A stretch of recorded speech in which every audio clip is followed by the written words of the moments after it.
Is EV the future of transportation, or is it a road to nowhere? If you've been following the news, you might have noticed some serious problems in the EV industry right now. From huge money issues to Tesla's stock market woes, the once bright future of EVs seems to be dimming. Now, it's high time we discuss the EV market's decline and why it may be happening. Didn't the government want EVs to dominate the roads? What happened then? Despite governments worldwide, including the Biden administration in the US, setting ambitious targets for EV adoption, the market is hitting a major roadblock. The initial excitement and rapid growth of the EV market have given way to a significant slowdown. Sales growth has cooled down considerably, raising questions about the feasibility of those ambitious goals. In the US, the Biden administration's target of 50% EV sales by 2030 is looking increasingly unrealistic. So what's causing this disconnect between the government's vision and the market's response, which may be the most common question? Experts point to a fundamental challenge in the technology adoption cycle. There's a chasm, as business strategist Jeffrey Moore calls it, between the early adopters, who are typically tech-savvy and eager to embrace innovations, and the early majority, who are more realistic and cost-conscious.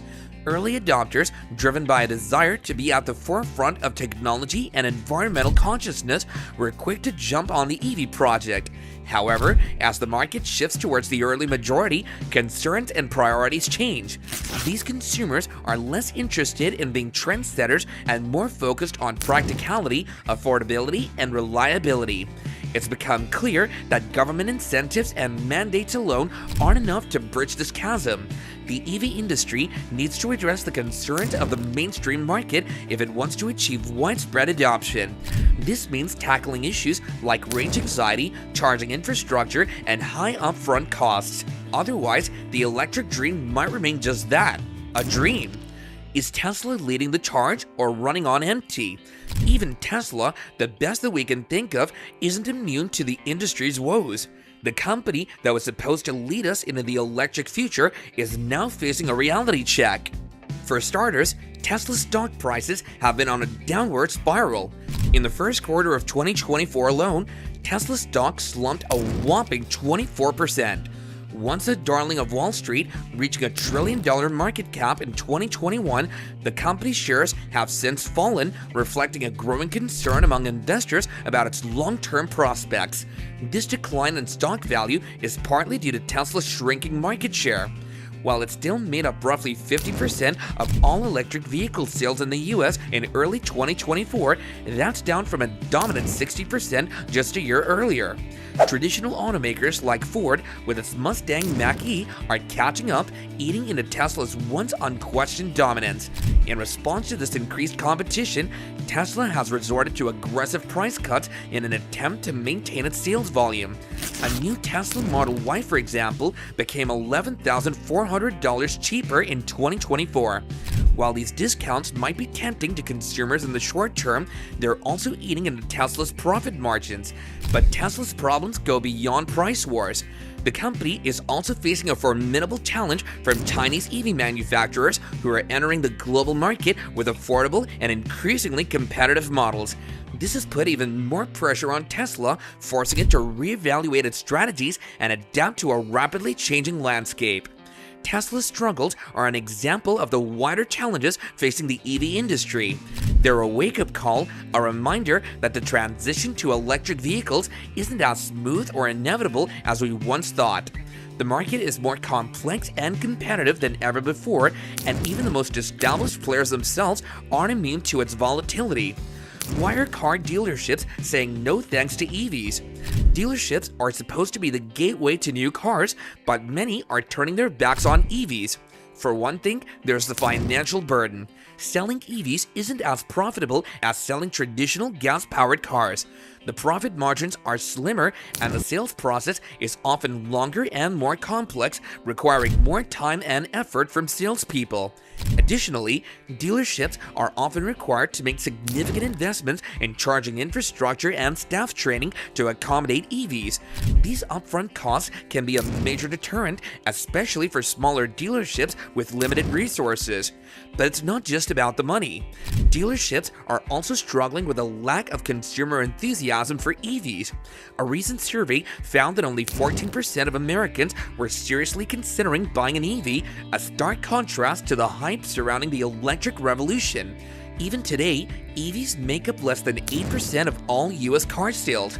The lack of demand makes it harder for dealers to move EVs off their lots, leading to increased inventory and potential losses.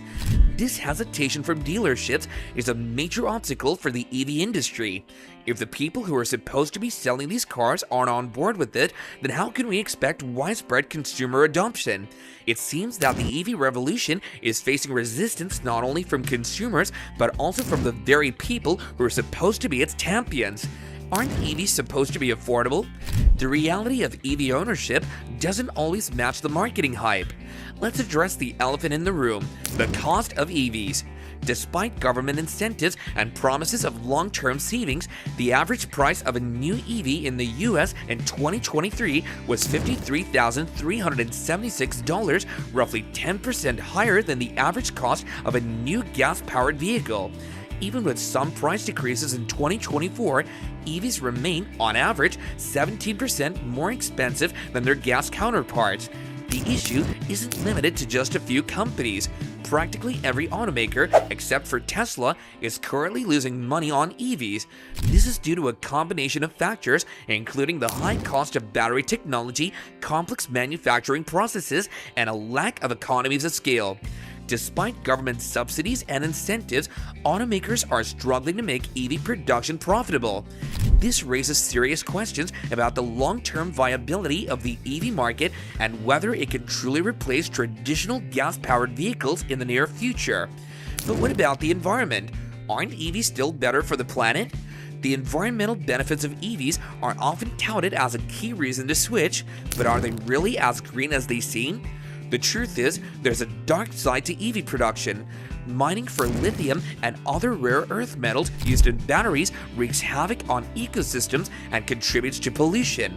The manufacturing process itself is energy intensive, and even the disposal of spent batteries poses significant environmental risks. Even when an EV is on the road, its environmental impact depends heavily on the source of the electricity used to charge it. If that electricity comes from coal-fired power plants, the emissions reduction benefits of EVs might become less clear-cut. So while EVs may produce fewer tailpipe emissions, their overall environmental footprint is far more complex than it first appears. We need to consider an EV's entire life cycle, from production to disposal, before we can truly assess its impact on the planet. So, what does the future hold for the EV market? Will it bounce back from its current slump, or will it continue to falter? That's for you guys to answer in the comments down below. Also, don't forget to subscribe to our channel, as well as hit the bell icon to be notified of our future videos going forward. Thanks a lot for watching.